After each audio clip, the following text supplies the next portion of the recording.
Mr. Nobody Against Putin, the latest winner of the Oscar for Best Documentary Feature. This was made by David Borenstein and Pavel Talankin, who serves as both co-director, cinematographer, and main subject of the film. Pasha was a primary school employee in an industrial Russian town in the Ural Mountains region. He was an event coordinator, frequently tasked with documenting on video things taking place at the school. When February 2022 came and Russia attacked Ukraine, starting the war that is still going on, Pasha was initially trying to protest the increasingly invasive pro-war propaganda pushed in the school by the government. He then wanted to quit.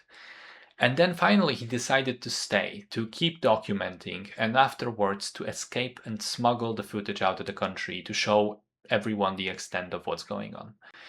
Which results in this incredible documentary that I think, should itself be taught at schools, because not only is it a fantastically real and honest document about what is going on in an authoritarian country, as seen from within that country, something that I think we rarely get to see, at least not until long after a regime falls and sort of information is allowed to be released and to leak.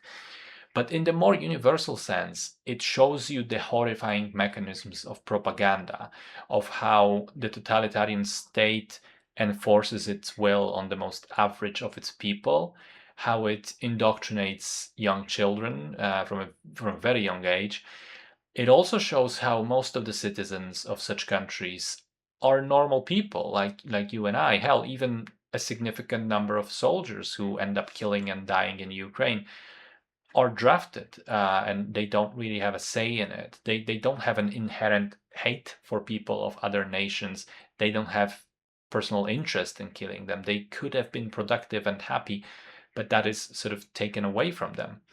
A nation is being slowly killed in that meat grinder of its insane leader.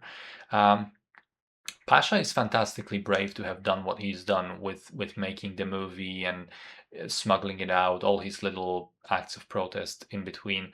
But in the end, he left his entire life behind. It was heartbreaking to see his devolving relationship with his mom. Initial footage shows them being very lovely to each other.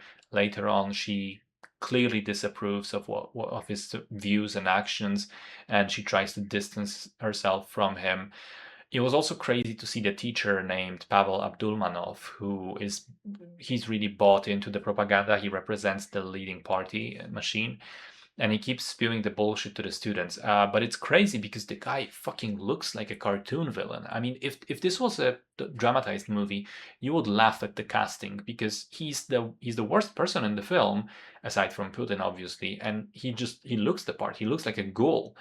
It was nuts to see him be interviewed and list off happily a number of Stalin-era officials as his heroes and examples to follow, starting with Beria. It was even crazier to see him win the prize at the end in a clearly rigged and useless contest.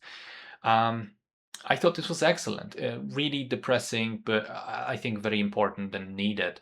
It is often easy to, and I've been guilty of that myself, it is easy to look at a nation like Russia as a whole and say every single citizen must be a monster like Putin, whereas this shows the reality that the citizens are often the very first victims of their own totalitarian government. The sad part is that the film will probably never be legally shown in Russia itself, and so I don't expect it will be catalyst for meaningful change.